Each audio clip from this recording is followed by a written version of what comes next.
आज हमारे बीच हैं डॉक्टर के आर शर्मा। डॉक्टर शर्मा, आपका स्वागत करते हैं। डॉक्टर शर्मा, ये बताएं कि पुरुषों में जो नपुंसकता होती है, क्या वो जेनेटिक आनुवंशिक होती है या बाद में किन्हीं और कारणों से भी होती है? आपने जो शब्द उपयुक्त किया नपुंसकता, तो उसको हम इस तरह समझेंगे। ईश्वर ने पुरुष को दो काम दिए हैं जो वो पति के रूप में निभाता है। पहला संतान उत्पत्ति, जिससे उसका खानदान चलेगा। दूसरा पति धर्म निभाना, जिसे उसे पति पत्नी का जो व्यवहार है वो आगे बढ़ेगा। इन दो प्रमुख उद्देश्य से पुरुष की रचना की है ईश्वर ने। अगर इन दोनों में कोई अगर कमी पाई जाती है, तो अगर संतान नहीं होती तो उसको हम पुरुष इनफर्टिलिटी बोलते हैं या मेल संतानहीनता बोलते हैं। और जब वो पति धर्म निभाने में अगर असमर्थ रहता है या कोई कमी रहती है, तो उसको हम प्योरली नपुंसकता भी कह सकते हैं।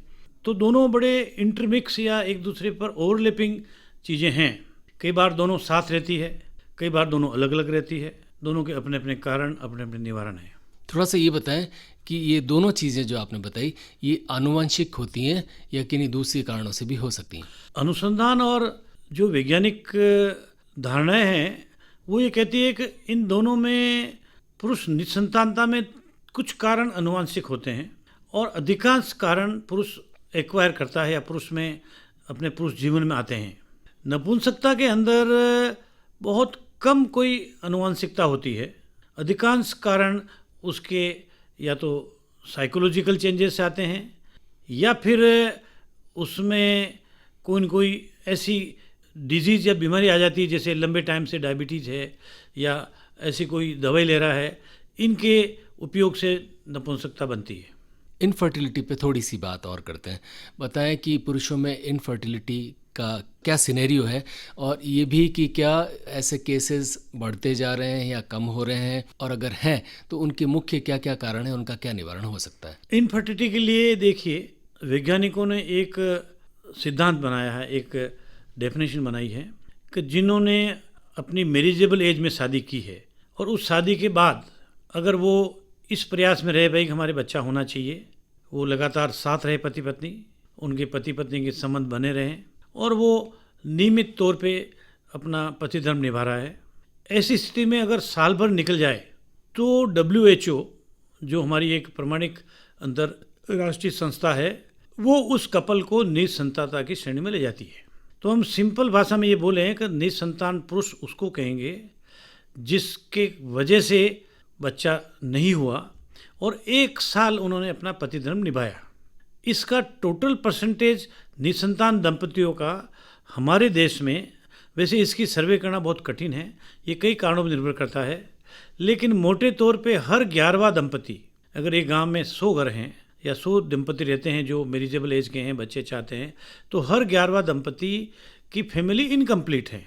या तो एक बार संतान होकर के उसका एबॉर्शन टाइप में या संतान की मृत्यु हो गई, या संतान बच्चा ठहरा तो उसका एबॉर्शन हो गया। तो एबॉर्शन होना या संतान एक होकर उसका मृत्यु होना, या संतान हुई वो बहुत अधिक विकसित नहीं हो पाई, उसको कोई न कोई मानसिक ऐसा डिसऑर्डर हो गया, तो या संतान हुई नहीं। ऐसी स्थिति में हर 11वां दंपति हमारे देश के अंदर निसंतानता से या इनफर्टिलिटी से ग्रसित है। अब हम इसमें पुरुष का कंट्रीब्यूशन कितना है इस विषय पे जाएं, तो कई संस्थाएं और कई सर्वे कहते हैं कि 50-50%, मतलब अगर 100 लोगों को अपन मान लें कि बच्चे नहीं हुए, 100 कपल को हम ले लें, तो 50% कपल के अंदर तो केवल मात्र पुरुष की वजह से ही बच्चे नहीं हुए। इसमें कई बड़े राजघराने को हम ले सकते हैं, क्योंकि उनमें बहुपत्नी विवाह की स्थिति थी और बच्चे नहीं हुए, तो हम भी उसमें फिर पुरुष को ही सोचेंगे। लेकिन अगर स्त्रियों में लें तो ये 50% ये रहता है। एक दूसरा सर्वे कहता है कि नहीं, 40-60 का रेशो रहता है, क्योंकि स्त्रियों में बच्चा ठहरने के बाद अबॉर्शन की कंडीशन भी आती है, तो अल्टीमेटली बच्चा नहीं है घर में, इस स्थिति में पहुंच जाती है। तो 60% कंट्रीब्यूशन निसंतानता का स्त्री से है और 40% निसंतानता का पुरुष से है। तो मोटे तौर पे हमारा मानना है कि 100 दंपतियों में अगर बच्चे नहीं है तो 40% उसका कंट्रीब्यूशन या उसका कारण पुरुष है। अब पुरुषों में मोटे तौर पे जो कारण होते हैं वो ये है कि शुक्राणु की गुणवत्ता। पुरुष के अंदर एक सिंपल टेस्ट है शुक्राणु परीक्षण, सीमन एनालिसिस। ये एकमात्र ऐसा टेस्ट है जो पुरुष की पूरी कहानी बता देता है कि इसमें क्या हो सकता है, क्या नहीं हो सकता है। और ये बड़ा जटिल है। इसको एक अच्छे क्वालिफाइड जो डॉक्टर हैं इस फील्ड के, उनसे ही इसका निवारण जांच करवानी चाहिए, निवारण करना चाहिए, ताकि वो आपको वस्तुस्थिति से बताए। क्योंकि इसमें नीम हकीम, देवी देवता और दूसरों का बहुत ही अधिक दखल रहता है, क्योंकि वो इसमें अपने स्वार्थ सिद्ध करने के लिए आगे आते हैं। और क्योंकि इसमें कोई इमरजेंसी नहीं है, कोई मृत्यु नहीं है, तो वो इसका पूरा दुरुपयोग करते हैं और लाभ उठाते हैं। ऐसी स्थिति में एक क्वालिफाइड लेबोरेटरी हो, क्वालिफाइड चिकित्सक हो, जो अपने अनुभव के आधार पर उचित निर्णय ले, उसी का सहयोग लेना चाहिए। तो अगर हम इसके कारणों की तरफ जाएं, तो अगर पुरुष के अंदर जो वीर्य कहिए सिंपल भाषा में, या सीमन कहिए, उसके अंदर अगर एक भी शुक्राणु नहीं है, तो उसको हमारी भाषा में एजूस्पर्मिया बोलते हैं। मीन्स शुक्राणु विहीन पुरुष। इनकी तादाद पुरुषों के टोटल के अंदर कम से कम 20 से 30% है। अगर हम 10 पुरुष ले लें जिनके बच्चे नहीं हैं, और पुरुष की वजह से नहीं है, पुरुष के अंदर मिस्टेक है, तो 10 में से 3 ऐसे पुरुष मिलेंगे हमको, 2 ऐसे मिलेंगे जिनके शुक्राणु में, जिनके सीमन में एक भी शुक्राणु नहीं है। ये बड़ी दुर्भाग्यवश बड़ी विकट स्थिति है। अगर शुक्राणु नहीं है तो, क्योंकि हमको एक स्वस्थ बच्चे के लिए 3 चीज़ चाहिए। पुरुष का सहयोग है शुक्राणु, पुरुष बीज कहते हैं। स्त्री का सहयोग है अंडाणु, जिसको स्त्री बीज कहते हैं। इन दोनों के फर्टिलाइजेशन से जो जीव बनता है उसको हम जीव बीज कहते हैं। और वो जीव बीज धीरे धीरे आगे प्रगति करता हुआ बच्चेदानी में आकर के इम्प्लांट होता है। इसमें 1 हफ्ता लगता है, और इम्प्लांट होने के बाद 9 महीने हम अपनी माँ के गर्भ में रहते हैं, और फिर हम बाहर आकर के दुनिया में आते हैं। इस प्रक्रिया में पुरुष बीज की अगर नहीं है, वो नील है अगर सीमन के अंदर, तो ये बहुत बड़ा कारण बनता है। इसके अंदर अनुवांशिक कारण भी है, जिसको हम क्लाइनफिल्टर सिंड्रोम की भाषा में आगे बढ़ा सकते हैं। कालमैन सिंड्रोम है, कई सारे ऐसी चीज़ें हैं जहाँ जन्म से या अनुवांशिक तौर पे या शरीर की बनावट में कोई कमी रहने से ये चीज़ पनपती है। कुछ पुरुषों में कीटाणु तो हैं, लेकिन उनकी गति नहीं है, तो कीटाणु दौड़ करके अंदर गर्भाशय तक नहीं पहुँच पाते हैं। कुछ पुरुष ऐसे हैं जिनके शुक्राणु है लेकिन उनकी गति कम है। कुछ शुक्राणु ऐसे गति के साथ साथ उनकी बनावट में फ़र्क है, उनकी संख्या में फ़र्क है। तो पुरुष हार्मोन की वजह से भी ये कमियां रहती है। और दूसरे इन्फेक्शन है, या कोई अंडाशय पे चोट लगना है, या कुछ दवाएं लेते हैं उनके दुरुपयोग या उनके साइड इफेक्ट के तौर पे, इस तरह एक लंबी लिस्ट बनती है जिसकी वजह से पुरुष कारण बनते हैं। डॉक्टर शर्मा, दुर्भाग्य से हमारे समाज में बहुत सारे दंपति जो निसंतान हैं, उनके मामलों में ख़ास तौर पर माएँ भी ये कहती हैं कि ये जो है प्रॉब्लम बहू की वजह से है, यानी स्त्री की वजह से ही निसंतानता है। और बहुत सारे मामलों में तो ये भी देखा गया है कि वो अपने पुत्र या जो भी बेटा या जो भी परिचित है, उन्हें ये भी सलाह देती है कि क्यों ना दूसरी शादी कर ली जाए अपने बच्चे के लिए। यानी बहुत सारे मामलों में, निसंतानता के मामला में, ज़्यादातर मामलों में पुरुष को ही दोषी नहीं माना जाता और स्त्री को दोषी माना जाता है। और इसके अलावा लड़के और लड़की को लेकर भी ये भेद होता है कि अगर लड़की हुई है या लड़कियां ज़्यादा हो रही है तो इसके लिए भी वो मानती हैं कि जो लड़की है, चूँकि उसके माँ की भी लड़कियां थी या कुछ न कुछ उस लड़की की वजह से ऐसा हो रहा है जिस वजह से लड़का नहीं पैदा हो रहा है। इन दोनों चीज़ों के बारे में भी थोड़ा सा बताएं। आपका प्रश्न बहुत अच्छा प्रश्न है। पहले आपने जानना चाहा कि क्या निसंतानता का कारण मुख्यतः स्त्रियां ही रही है। तो ये बहुत बड़ा भ्रम है, और इस भ्रम के पीछे ये है कि स्त्री बच्चे की माँ है और उसको जन्म देती है, इसलिए हम उसकी तरफ ही ज़्यादा इशारा करते हैं, पर ऐसा नहीं है। जैसा मैंने बताया कि दोनों में 50-50% है, मतलब जितना पुरुष जिम्मेदार है उतनी स्त्री जिम्मेदार है। अब एक दूसरा सर्वे इस तरह इस चीज़ को प्रकट करता है कि 100 में से 33% पुरुष के कारण ही बच्चे नहीं हुए। जैसे कई राजा महाराजाओं के 3 रानियाँ थी, नहीं हुए, तो इसमें पुरुष पक्ष है। कई ऐसे केस हैं जिसमें स्त्री पक्ष की वजह से नहीं हुए, तो स्त्री में कोई ऐसी चीज़ है, पुरुष नॉर्मल है तो नहीं हुए। और बचे हुए 33-34% में वो लोग आते हैं जिनमें दोनों में विकार हैं। तो ये जिम्मेदारी पुरुष की उतनी ही है जितनी स्त्री की है। इसमें ऐसा कुछ भी नहीं है कि स्त्री की ही जिम्मेदारी है। ईश्वर ने दोनों को बराबर का हक दिया है, और ऐसे में किसी को एक ये कहना कि इसकी वजह से नहीं हुआ, ये भ्रम है और ये एक सामाजिक कुरीति मानता हूँ मैं इसको, और ऐसा नहीं होना चाहिए। अब दूसरा प्रश्न आपका है कि एक लालसा होती है कि भाई हमारे एक लड़का हो, और ख़ास तौर पे हिंदू परिपाटी में या हिंदू माइथोलॉजी में, कि वो लड़का हमारे ख़ानदान या वंश को चलाएगा। ऐसा पढ़े लिखे लोग भी सोचते हैं, दूसरे तो सोचते हैं, उसमें कोई दो राय नहीं, लेकिन पढ़े लिखे भी सोचते हैं, और इसके लिए भी वो स्त्री को जिम्मेदार मानते हैं कि उसकी वजह से बच्चा नहीं हुआ। ये भी उतना ही गलत है जितना मैंने पहली बात को गलत ठहराया।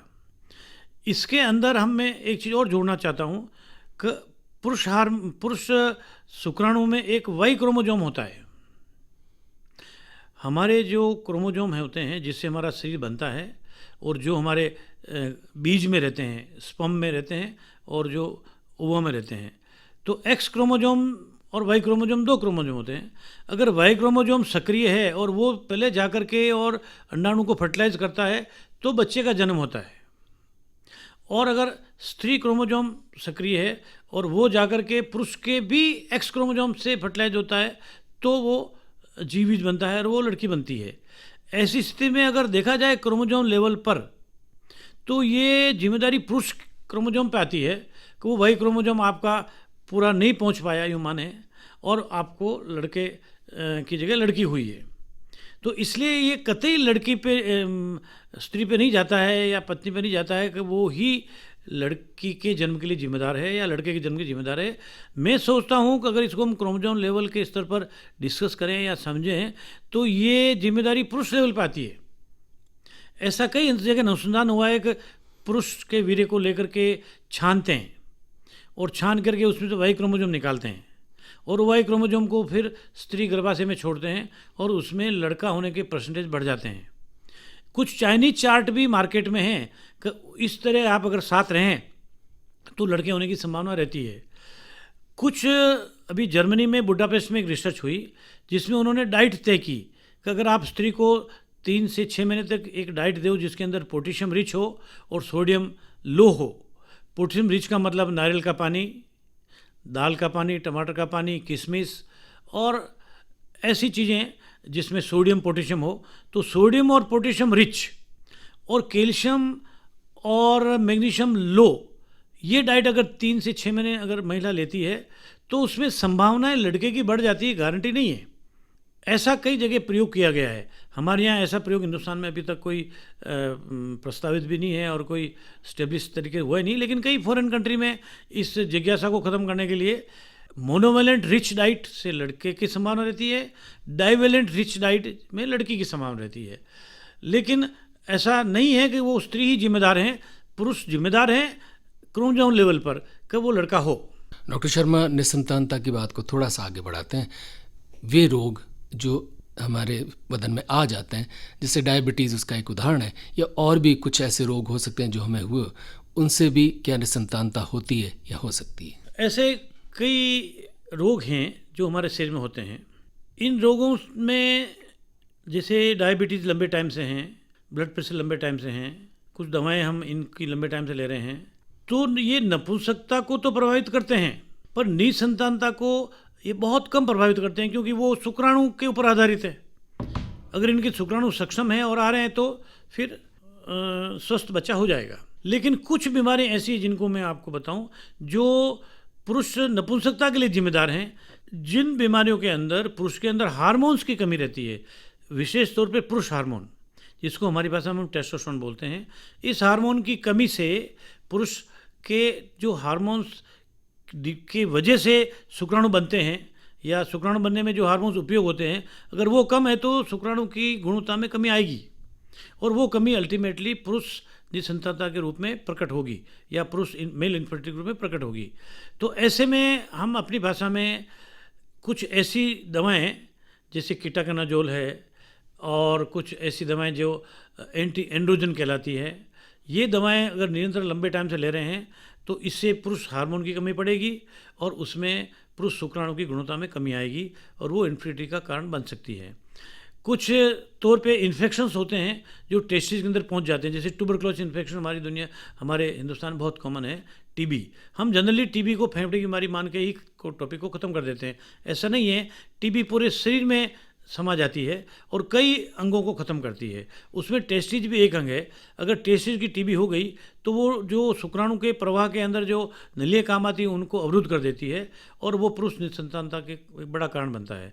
तो जेनिटल ट्यूबरक्लोसिस। इसी तरह जो सेक्स ट्रांसपोर्ट की जैसे डिजीज़ होती है, जो आप यूँ मान लें जिसको एसटीडी बोलते हैं, सेक्सुअली ट्रांसमिटेड डिजीजेज, उस ग्रुप की डिजीजेज भी अगर पुरुष को लग जाती है तो वो भी इसमें इसको नुकसान पहुंचा करके और निसंतान तरफ ले जाती है। इनके अलावा कई अनुवांशिक चीज़ें जो मैं पहले कह चुका हूँ, क्लाइनफिल्टर सिंड्रोम, कालमैन सिंड्रोम, कुछ और सिंड्रोम होते हैं। इस तरह के करीब 50 से एक सिंड्रोम होते हैं जो पुरुष की अन्य बीमारियों के साथ जुड़े होते हैं और वो भी नपुंसकता को लाते हैं। इसके अलावा जो पुरुष अंगों का डेवलपमेंट है, अगर वो प्रॉपर नहीं हुआ, कई ऐसे मेरे पास पेश आते हैं जिनके टेस्टिज है ही नहीं और उसको हम एम्प्टी स्क्रोटल सिंड्रोम बोलते हैं। मतलब टेस्टिज अपनी जगह आई नहीं, वो पेट में रह जाती है और सड़ जाती है। अगर आपका बच्चा जन्म ले रहा है तो आप अच्छे माता पिता हैं तो उसके टेस्टिज को एक बार संभालिए और देखिए आई कि नहीं आई।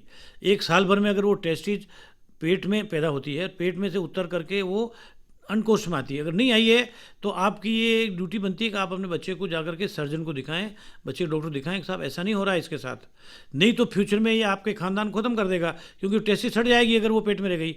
अगर टेस्टिज जन्म के टाइम पे अनकोश में नहीं आई और वो आपके पेट में ही रह गई और वो 1-2 साल निकाल दिए तो वो सड़ जाएगी, वो फिर शुक्राणु पैदा करने के योग्य नहीं रहती है। ये एक बहुत बड़ी बात है जो मिलती लोगों में और इसको हम आराम से समय पर संभाल सकते हैं। इसके अलावा कईयों को टेस्टिज के अंश ही नहीं बनते, तो जब टेस्टिज के अंश नहीं बनते हैं, टेस्टिज पेट में सड़ जाती है, टेस्टिज वहाँ नहीं पहुँचती है, तो ये सब पुरुष इन्फर्टिलिटी के कारणों में आता है। उसके बाद अगर कोई क्रिकेट खेल रहा है और उसकी बॉल लग गई, इसलिए क्रिकेट वाले आपने देखा होगा एक लंगोट टाइप बांधते हैं, या फिर किसी वजह से टेस्टिज का इन्फेक्शन हो गया, टेस्टिज का दर्द हो गया, टेस्टिज गांठ हो गई, टेस्टिज की ट्यूमर हो गई, टेस्टिज के अंदर कोई विकार पैदा हो गया, तो ये भी इसी श्रेणी में ले जाते हैं। फिर कुछ और हार्मोन्स होते हैं, वो भी टेस्टोस्टेरोन के साथ, जैसे थायराइड कंट्रोल नहीं है, उसके साथ प्रोलैक्टिन कंट्रोल नहीं है, और अन्य हार्मोन भी मिलकर के पुरुष मेल इन्फर्टिलिटी को पैदा करते हैं। डॉक्टर शर्मा, निसंतानता और नपुंसकता ये ऐसे विषय हैं जिन पर आम व्यक्ति, खासतौर पर पुरुष, बात करने में, चर्चा करने में, चिकित्सक को कंसल्ट करने में शर्म करते हैं। और इसका एक दुर्भाग्यपूर्ण पहलू ये भी है कि आप देखेंगे कि बहुत सारे क्वैक, जिसे नीम हकीम कहते हैं, वो हर शहर में फैले रहते हैं। वो पता नहीं कैसी दवाई देते हैं, क्या कुछ करते हैं, वो तो बिल्कुल अलग बात है, लेकिन ऐसे लोगों की शरण में पहुंच जाते हैं ताकि चुपचाप उनका इलाज हो सके। थोड़ा सा ये बताएं कि ये शर्म और उसके साथ जुड़े हुए ये क्वैक्स के पास जाना, ये कितना है और ये कैसे रुके और क्या किया जाए? देखिए साहब, इसमें दो राय नहीं, नीम हकीम खतरे जान, ये तो एक ऐसा स्लोगन है जिसको हम बरसों सुन रहे हैं। अब नीम हकीम को इस विषय की जो प्रारंभिक जानकारी है वो नहीं होती। टेस्टिज की कहाँ बनती है, टेस्टिज कहाँ से बन करके नीचे अंकुश में आती है, टेस्टिज क्या क्या काम करती है बॉडी में, इनका उनको ज्ञान नहीं है। वो तो एक दूसरे से कहीं से पकड़ के कोई चीज़ की बीमारी हो, दवाओं को, या फिर कोई वैद्य किसी नुस्खे को लेकर के और उसमें कुछ एलोपैथी दवाइयों को मिला करके इस तरह के एक बेमेल नुस्खे पैदा करके बनाते हैं, जिनका उनको भी ज्ञान नहीं, क्या फ़ायदा होगा, नुकसान होगा, और वो भोले भाले व्यक्तियों को देते हैं। और अब उसके बारे में तो यही है कि अगर सरकार एक तरीके से संज्ञान लेकर के इन सब को रोकें तभी संभव है, या फिर सामान्य जिस तरह के ये आपके प्रोग्राम हैं इसको लोग सुनेंगे और अपने नॉलेज को बढ़ा करके इन चीज़ों की तरफ जाने से रुकेंगे, तभी इनका लाभ मिल सकता है या इनका निवारण हो सकता है। नीम हकीम तो हमेशा अपने फ़ायदे के लिए इस तरह काम करते ही रहेंगे, इसमें दो राय नहीं है। क्या किया जाए?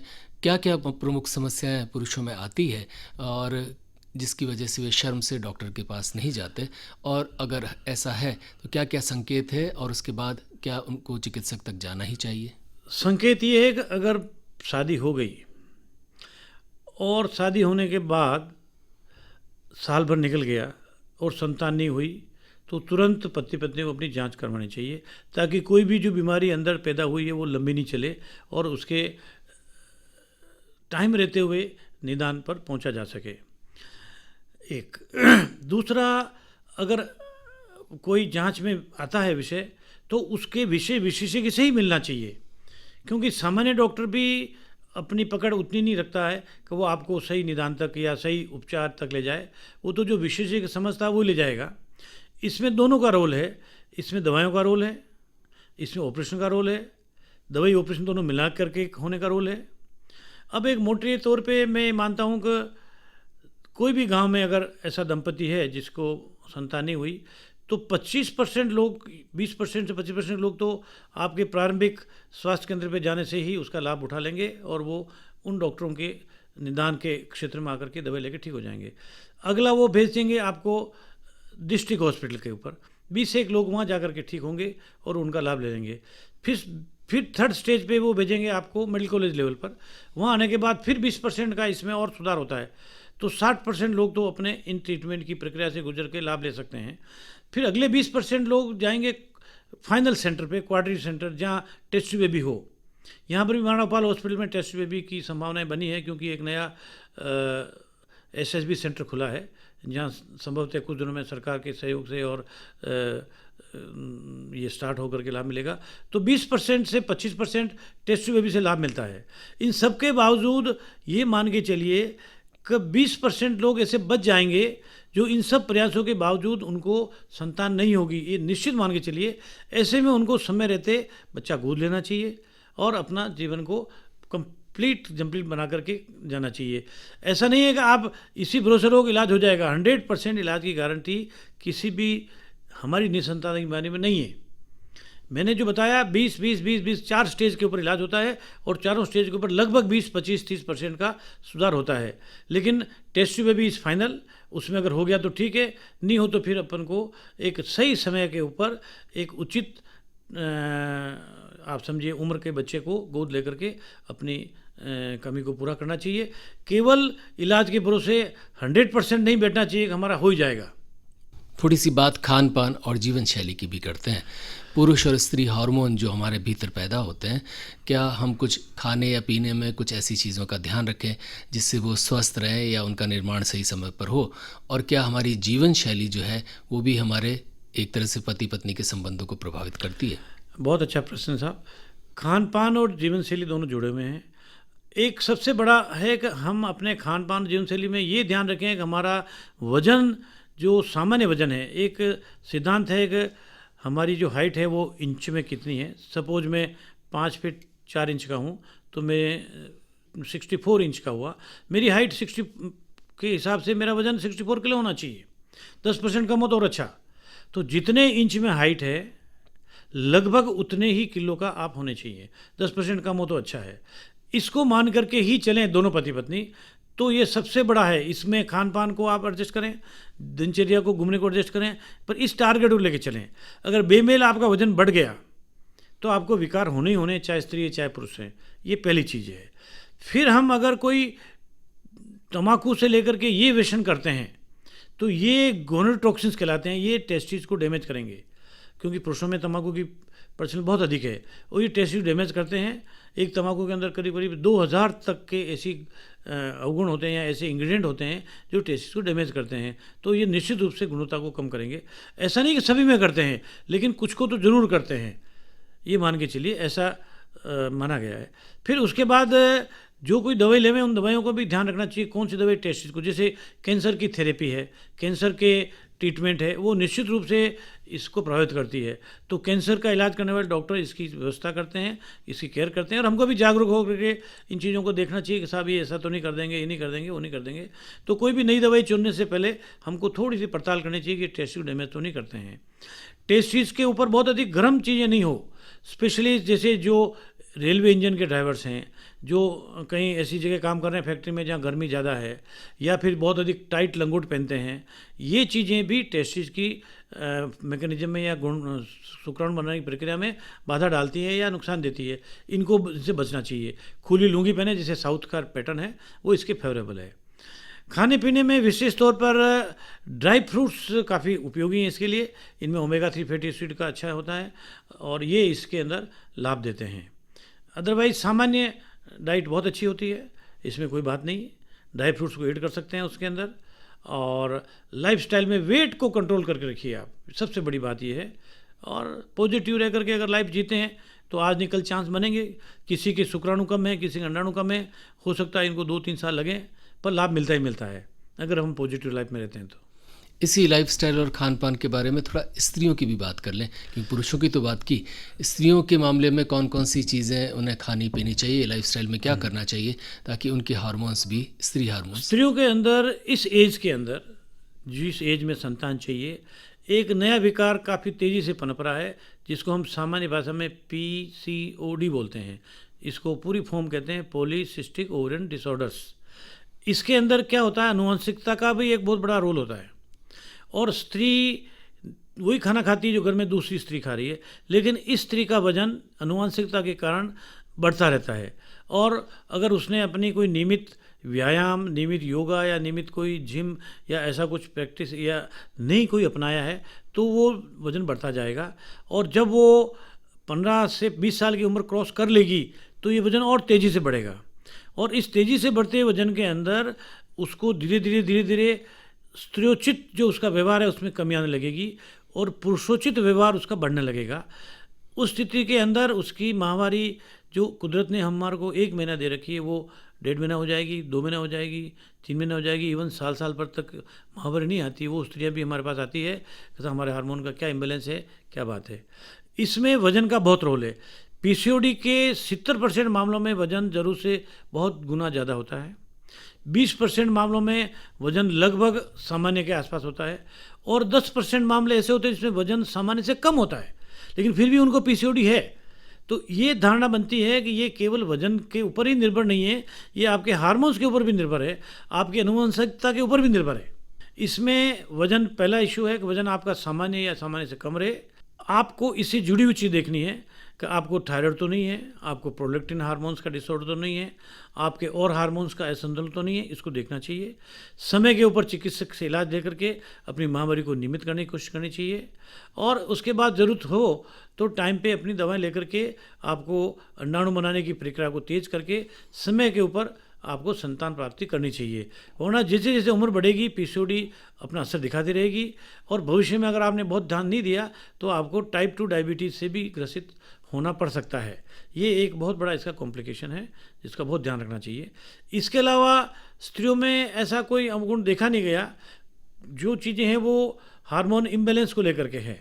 अगर स्त्रियों में बीज बनने की प्रक्रिया कम है तो उसको देखना चाहिए। कुछ स्त्रियों को अगर ट्यूबरक्लोसिस हो गया जन्म से या कम उम्र में हो गया, उनको भविष्य में जाकर के जो अंडाशय की ट्यूब होती है उनका इन्फेक्शन होने की संभावना रहती है और वो जनरली ट्यूबल फैक्टर करके हमारे पास आती है, जिसमें ट्यूब खराब होती है या ट्यूब के अंदर कोई न कोई विकार पैदा हो जाता है। ये एक दूसरी कॉमन कंडीशन हमको मिलती है। फिर स्त्रियों के अंदर भी हार्मोन इम्बैलेंस से एक बीमारी पैदा होती है जिसको हमारी भाषा में एंडोमेट्रियोसिस बोलते हैं। वो भी इसके अंदर बाधक होती है निसंतानता के अंदर। और फाइब्रोइड अगर है तो फाइब्रोइड से बच्चे ठहरने में दिक्कत नहीं होगी, लेकिन भविष्य में जाकर के फाइब्रोइड भी कहीं ना कहीं आपको परेशानी में डालती है। तो ये कुछ कॉमन बातें हैं जिसको गायनेकोलॉजिस्ट ज़्यादा अच्छा और बता सकेंगे, पर मैंने क्योंकि मेरे पास इनका एक बड़ा समूह आता है, पति आया ही है तो पत्नी में भी कोई बीमारी मिलती है तो उसको मैं अपने प्राथमिक तौर पे इस तरह देखता हूँ। डॉक्टर शर्मा, हमने निसंतानता की तो बात की, थोड़ी नपुंसकता की भी बात करते हैं। पुरुषों में नपुंसकता की दर कुछ आंकड़े कहते हैं बढ़ रही है और कुछ कह रहे हैं कि नहीं, ऐसा नहीं है। बताएं कि पुरुषों में नपुंसकता की क्या स्थिति है और इसके क्या क्या प्रमुख कारण हैं? क्या आनुवंशिक कारण ही है या कुछ और दूसरी बीमारियां या हमारी लाइफस्टाइल या हमारा सोच या जो आजकल आधुनिक जीवन शैली है वो इसके लिए जिम्मेदार है? पुरुषों में नपुंसकता एक बड़ा विषय है जिसका सही परसेंटेज भी बहुत कम मिलता है, क्योंकि बहुत अधिक सर्वे हो नहीं सकती, लोग अपनी बात खुल के नहीं कहते हैं। लेकिन ऐसा माना जाता है कि 40% पुरुषों के अंदर शीघ्र पतन की बीमारी होती है, जिसमें पुरुष पत्नी के पास जाते हैं और वो इसमें कोई ऐसा सिद्धांत नहीं है, लेकिन फिर भी वो पत्नी को संतुष्ट नहीं कर पाते हैं और बहुत जल्दी उनका सीमन डिस्चार्ज हो जाता है। ये स्थिति धीरे धीरे बढ़ती है, कई बार वो पत्नी को टच करते ही सीमन डिस्चार्ज कर देता है। ये स्थिति कुछ केसेस के अंदर इस लेवल तक पहुंचती है कि ये एक तरीके से पति पत्नी के अलग होने का कारण भी बनता है। इसके पीछे इसको 2 भागों में बांट सकते हैं। एक तो पुरुष साइकोलॉजी, अगर पुरुष बहुत अधिक घबराया हुआ है किसी वजह से और पुरुष का कॉन्फिडेंस नहीं है, ये उसी तरह है कि आपने एक आदमी को ड्राइविंग सिखाना है और ड्राइविंग सीट पर बिठा दिया, अब उसका कॉन्फिडेंस नहीं है, वो सब चीज़ जानता है ड्राइविंग के बारे में, कॉन्फिडेंस नहीं तो वो कहीं ना कहीं गाड़ी को टच कर देगा, टकरा देगा। इसी तरह अगर पुरुष की शादी हो गई और उसका कॉन्फिडेंस नहीं है, ये कॉन्फिडेंस का मैटर है पूरा, तो वो फिर या तो पत्नी को छूते ही उसका वीर्य संकलन हो जाएगा या वो पत्नी को संतुष्ट नहीं कर पाएगा। ऐसी स्थिति को हम कहते हैं शीघ्र पतन, और इसको हमारी भाषा में EOR बोलते हैं, अर्ली ऑर्गाज्मिक रेस्पॉन्स। और ये 40% पुरुषों में तो मिलता ही मिलता है।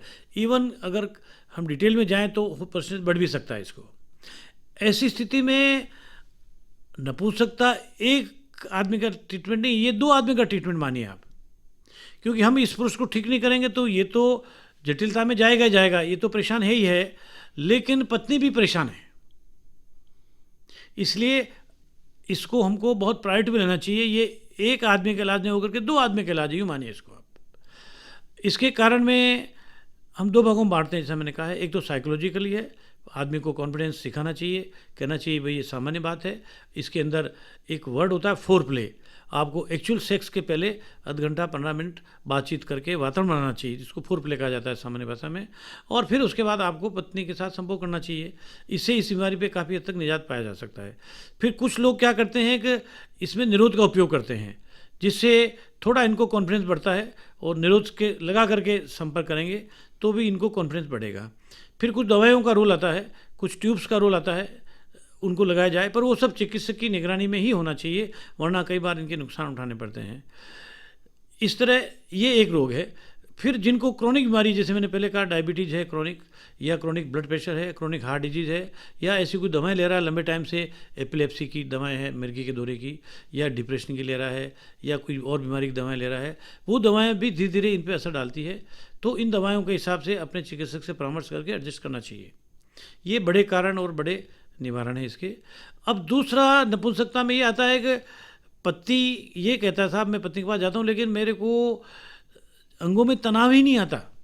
अब ऐसी स्थिति के अंदर ये है कि या तो पुरुष में उसमें पुरुष हार्मोन बहुत कम है कि उसकी इच्छा ही नहीं बन पा रही है, क्योंकि इच्छा के लिए पुरुष हार्मोन बहुत जिम्मेदार है। जब टेस्टोस्टेरोन लेवल बहुत कम हो जाएगा, नॉर्मल लेवल से भी नीचे हो जाएगा, तो इच्छा शक्ति मिटती है। और जैसे ही हम टेस्टोस्टेरोन को वापस देते हैं किसी रूप में तो इच्छा शक्ति बढ़ जाती है। तो इससे ऐसे में पुरुष के हार्मोन सारे चेक होने चाहिए कि वास्तव में कोई ऐसी मिस्टेक है कि नहीं है। ये अगर है तो उसको पहले निकाल के ट्रीट करना चाहिए। उसके बाद एक प्रोलेक्टिन हार्मोन होता है, वो भी देखना चाहिए, थायराइड हार्मोन देखना चाहिए। प्रोलेक्टिन हार्मोन की वजह से भी शीघ्रपतन और नपुंसकता पैदा होती है। पुरुष के अंगों की बनावट, उसको भी एक बार चेक करना चाहिए। पुरुष के अंगों के अंदर कई बार ऐसे, जैसे एक हाइपोस्पिडिस बीमारी होती है, माइक्रोपेनिस होता है, कई बार टेस्टिस छोटी होती है, कई बार टेस्टिस पूरी तरह नीचे नहीं उतर पाती है, और भी कई सारे जिसमें बहुत बड़ी टेस्टिस बन जाती है, विकार होते हैं, जो भी नपुंसकता के साथ साथ इम्पोर्टेंस की तरफ ले जाती है पुरुष को। तो इन सब का निदान ये है कि पहले हम साइकोलॉजी रूल आउट करें आदमी की, और साइकोलॉजी के बाद उसका जो कारण है उसको पकड़ कर उसका इलाज करें, तो ये संभव है। डॉक्टर शर्मा, टेस्टोस्टेरोन जिसका आपने जिक्र किया, अगर किसी पुरुष में ये कम बन रहा है या उसका निर्माण अधिक नहीं हो रहा है, तो क्या कुछ दवाइयाँ या कोई दूसरी प्रक्रियाएं हैं जिस वजह से इसका निर्माण पुरुष के शरीर में किया जा सके? बिल्कुल अच्छा प्रश्न साहब। देखिए, सारे हार्मोन्स कुदरत ने इस तरह हमारे शरीर में बनाए हैं कि अगर उनकी कमी पड़ गई तो हमको बाहर से देने ही पड़ेंगे। थायराइड कमी पड़ गई तो गोली खानी पड़ेगी, इंसुलिन कमी पड़ेगी तो इंसुलिन का इंजेक्शन लगाना पड़ेगा, इसी जगह टेस्टोस्टेरोन कमी पड़ेगी तो बाहर से देना ही पड़ेगा। हमारा शरीर किसी भी स्थिति में ये हार्मोन नहीं बना सकता, क्योंकि हमारे शरीर में इन हार्मोन बनाने की जो टिश्यू हैं वो डैमेज हो चुके होते हैं। तो सप्लीमेंटेशन ही हार्मोन डिसऑर्डर्स का रेमेडी है, ये मान के चलिए। खान पान से किसी हार्मोन की बढ़ोतरी नहीं होती, ये बहुत बड़ा मिथ है कि हम ये दे देंगे। कई बार हमने देखा कि हमने सफ़ेद मूसली दे दी, कई बार हमने देखा कि हमने ये इस तरह का कोई गोश्त खा लिया, ऐसा कुछ लोग कहते हैं मुझे, या हमने लीवर खा लिया, कलेजी खा ली, या एक पर्टिकुलर ऑर्गन खा लिया, या पर्टिकुलर चीज़ को खा लिया तो हमारा हार्मोन बढ़ जाएंगे। ये गलत है, मिथ्या है। ये एक तरीके की मिसनोमर हैं, मिथ हैं। हार्मोन्स की बीमारियों का एक सीधा सिद्धांत है कि इनको बाहर से देनी ही पड़ेगी, और वो लाइफ लॉन्ग देनी पड़ेगी। ये दूसरा सिद्धांत है इसका। तो कोई भी इवन अच्छे चिकित्सक भी कई बार इस चीज़ को नहीं समझ पाते। निमक की तो मैं बात ही नहीं करता। ऐसी स्थिति के अंदर आपको सूटेबल मात्रा में हार्मोन्स सूटेबल तरीके से, जैसे टेस्टोस्टेरोन के पैच आते हैं, बकल माउथ में रखने की प्रिपरेशन आती है, खाने की गोली आती है, इंजेक्शन आते हैं, और ऐसे इंजेक्शन आते हैं जो साल में 4 लगते हैं, मैं 3 महीने में 1 लगता है, ऐसे लंबे इंजेक्शन आ गए हैं जिसको मैं उपयोग करता हूँ, कई अच्छे डॉक्टर उपयोग करते हैं। तो इनका सप्लीमेंटेशन देने से इनकी पूर्ति होगी। और ये अमृत हार्मोन्स हैं, अगर हमने टेस्टोस्टेरोन बनाए रखा तो हमारे शरीर के कई सारी चीज़ें आराम से चलेगी, और उसकी कमी आई तो कई बीमारी हमारे पे हावी हो जाएगी। इसलिए टेस्टोस्टेरोन का जांच करवा करके और नियमित सेवन करके इसकी मात्रा को बनाए रखनी चाहिए। जैसे हम नियमित इंसुलिन की मात्रा बनाए रखते हैं, शुगर की बनाए रखते हैं, थायराइड की रखते हैं, इसी तरह टेस्टोस्टेरोन की रखनी चाहिए। डॉक्टर के आर शर्मा, जाते जाते थोड़ी सी बात करते हैं तीसरी दुनिया की। पुरुष और स्त्री, इसके अलावा एक तीसरा लिंग और हमारे देश में और आजकल पूरी दुनिया में पाए जाते हैं। और बाहर के मुल्कों में अब एक ये भी चीज़ हो गई कि बहुत सारे ऐसे लोग जो हो सकता है लड़की के रूप में जन्मे हो, लेकिन बाद में वो कहते हैं कि अब मुझे लड़की का एहसास नहीं है, मैं लड़का हूँ, और इस तरह की कुछ सर्जरी वगैरह भी करवाते हैं। हमारे यहाँ पर भी ये, जिन्हें हम किन्नर कहें या तीसरी दुनिया के लोग कहें, ये बहुत हैं, और इन्हें सरकार और बाकी सब लोगों का सम्मान भी प्राप्त है, और अब तो बहुत सारी जगह सुविधाएं भी कई तरह की दी जाती है। ये बताएं कि ये स्थिति जो तीसरी दुनिया की, ये किस तरह से होती है? क्या ये जेनेटिक है या एक्वायर्ड है? अगर है तो क्या ये व्यक्ति भी नॉर्मल स्त्री या पुरुष हो सकते हैं? इसको अच्छी तरह समझने के लिए मैं एक सिद्धांत देता हूँ। जिस क्षण हमारा जन्म होता है उस क्षण जो क्रोमोजोम से होगा, ये लड़का होगा तो XY और लड़की होगी तो XX बनेंगे। इसको हम कहते हैं क्रोमोजोम सेक्स। ये हमारी पहली स्टेज है लाइफ की।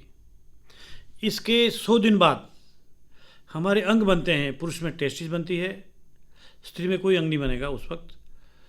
ये कहलाता है गोनेडल सेक्स, जिसको आप आजकल देखते हैं कि ये सोनोग्राफी वाले पता लगाते हैं कि आपके लड़का की लड़की है। ये गोनेडल सेक्स है, जो कि अपराध है। हाँ, एक ये तरह से आपके अपराध है। ये अपराध है, निश्चित रूप से अपराध है। ये क्रोमोजोम सेक्स के, या जिस क्षण आपका जन्म, मतलब आपका जन्म का पहला क्षण हुआ, उसके 100 दिन बाद के लगभग ये स्थिति आती है। इसके बाद 6 महीने बाद हमारी डिलीवरी होती है और हम पुरुष या लड़के बनते हैं। जो नर्स भाई, दाई माँ, डॉक्टरनी या डॉक्टर जो भी आपको देख रहे हैं, वो आकर के हमको बताते हैं भाई आपके लड़का हुआ, लड़की हुआ। इसको हम फिनोटिपिक सेक्स बोलते हैं। ये 3 स्टेजेज अगर आप ध्यान रखेंगे तो इन सब बातों का इसमें उत्तर आएगा। क्रोमोजोम सेक्स डे मोमेंट, जब आपका जन्म होता है, 100 दिन बाद या 3 महीने के लगभग गोनेडल सेक्स, और फिर 6 महीने और निकलने के बाद, टोटल 9 महीने के बाद फिनोटिपिक सेक्स।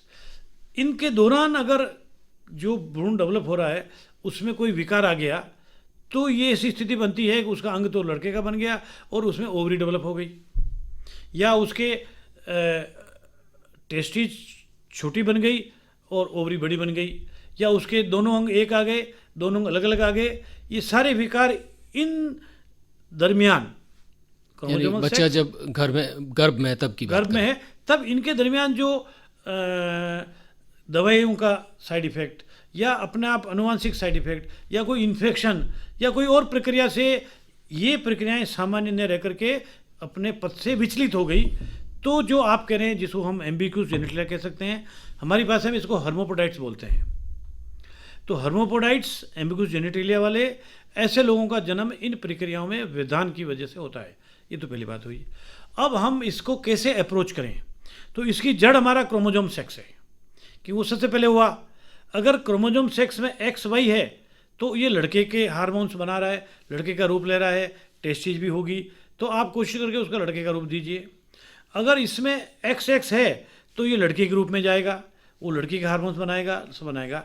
अब इसमें एक चीज़ और है, लड़के के अंग बनाना आर्टिफिशियली या लेबोरेटरी में या सर्जन्स के द्वारा संभव नहीं है। तो जो भी अगर लड़के के अंग अधूरे बने हैं तो उनको काट छाट करके अच्छा सर्जन उसको लड़की के अंगों में बदल देता है, क्योंकि वो बनाना आसान है और इस तरह इनका निवारण होता है। ये तो एक बात हुई। दूसरा जो सबसे बड़ा एक डेंजरस पॉइंट हमारे देश में विकसित हो रहा है या डेंजरस स्थिति हो रही है, वो जो आपने कहा थर्ड जेंडर, ये वाले भी थर्ड जेंडर में आते हैं। और इनके अलावा जो किनर्स हैं, जिसको हमारी भाषा में लेमेन आदमी हिंजरा बोलता है, या हम पुराने माइथोलॉजी में जाएं तो ब्रह्मला करके अर्जुन के रूप में था, ये सारे किनर्स आप देखिए, आश्चर्य की बात है कि सब लड़के के रूप में पैदा होते हैं। फिनोटिपिक इनका क्रोमोजोम सेक्स गोनोडल सेक्स और फिनोटाइपिक सेक्स लड़का है, लड़के के रूप में आपके घर में आए, और आश्चर्य ये है कि ये किसी न किसी तरीके से वहाँ से यूँ सनी भगा लिए जाते हैं और इनके अंगों को काट करके और एक तरीके से इनको थर्ड जेंडर रूप दे दिया जाता है, और ये फिर पूरी ज़िंदगी लड़की या महिला के रूप में पूरे समाज में रहते हैं। इस तरफ किसी बुद्धिमान समाज के प्राणी का ध्यान नहीं गया कि ऐसा क्यों हो रहा है, कि उन माता पिताओं पर क्या बीतती होगी जो बड़ी आस्था से लड़के का जन्म की इच्छा रखते हैं और लड़का हुआ और इससे लड़का चला गया घर से। कोई ध्यान नहीं दे रहा है, न सामाजिक संगठन ध्यान देते हैं, न सरकार ध्यान देती है, न कोई ध्यान देता है। एक ये बड़ी विडंबना है। स्पेशली हमारे मेवाड़ के अंदर, मेवाड़ के महाराणाओं ने इनको थर्ड जनरेशन रूप दिया, इनको बल्लभ नगर में ज़मीन दी उस ज़माने के हिसाब से, वहाँ उनका हेडक्वार्टर है, वहाँ लोग इकट्ठे होते हैं जमुना बीच के दिन और अपना एक तरीके से मनोरंजन करके और कामदेव दिवस मनाते हैं। और जगह भी स्लुम्बर और गंगराज में भी इसके हेडक्वार्टर सुने गए हैं। तो पहले लोगों ने इनको सम्मान दे करके एक थर्ड जनरेशन दिया, लेकिन ऐसा नहीं है। ये हमारे भारत के इस महाद्वीप में है, प्रायद्वीप में है। विदेशों में ये सब बीमारियों के रूप में आता है जिसकी आप चर्चा कर रहे थे। ये ट्रांसजेंडर हैं जिनके जेनिटेलिया या अंग सही विकसित नहीं हुए, जो हर्मोपोडाइट्स हैं, सूडो हर्मोपोडाइट्स हैं और अंगों के कहीं न कहीं विकार से ग्रसित हैं, और उनका कारण निवारण उन लोगों को पता है और वो ट्रीट करके उनको मुख्य धारा में लाते हैं। जबकि हमारे हम ट्रीट नहीं करके इनको एक भगवान भरोसे छोड़ देते हैं। ये गाने बजा करके शादी ब्याह और सब जगह जा करके अपना भरण पोषण करते हैं। ये दुर्भाग्य संस्थिति है। तो इनका भी एक कोई संस्था बने जो इनकी जांच करे और जांच करके इनको मुख्य धारा में लाए और इस प्रवृत्ति को रोके कि भाई इस तरह नहीं होना चाहिए।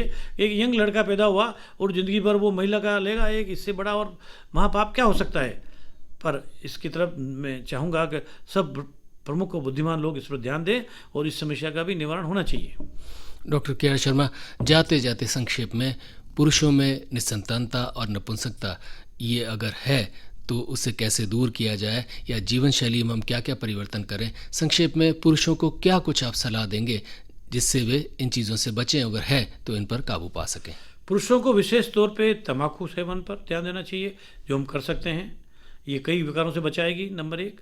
दूसरा, पुरुष को कोई न कोई ऐसी लत नहीं पालनी चाहिए, बहुत अधिक ड्रिंक करता हो, बहुत अधिक कोई समझिए आप हीरोइन या कोई अधिक अफीम या कोई इस तरह के व्यसन करके और उसकी लत लगता हो, ये नहीं होना चाहिए। ये सारे आपके रिपोर्टरी सिस्टम को बिगाड़ेंगे। कोई लंबी बीमारी है तो उसका तुरंत इलाज कराएं, उसको कंट्रोल में रखें, वरना ये आपके सिस्टम को बिगाड़ेंगे और सिस्टम बिगड़ेगा तो आपको नपुंसकता भी आएगी और आपको इनफर्टिलिटी भी आएगी। खाने पीने में साधारण भोजन, संयम बरतें भोजन में, बहुत अधिक वजन नहीं बढ़ने दें, और ड्राई फ्रूट्स से लेकर के और अंकुरित आहार अगर आप लें अपने भोजन में तो निश्चित रूप से ये इसमें योगदान देगा। अन्यथा ऐसा कोई एक पर्टिकुलर नहीं है कि भाई हम इसके करने से ऐसा हो जाएगा। आपको ओवरऑल एक सामान्य व्यवहार रखना पड़ेगा, पॉजिटिव ज़िंदगी जीनी पड़ेगी, वजन कंट्रोल रखना पड़ेगा और स्वस्थ सात्विक भोजन करना पड़ेगा। यही आपको इसमें लाभ दे सकता है। डॉक्टर के आर शर्मा, आपका हृदय से आभार।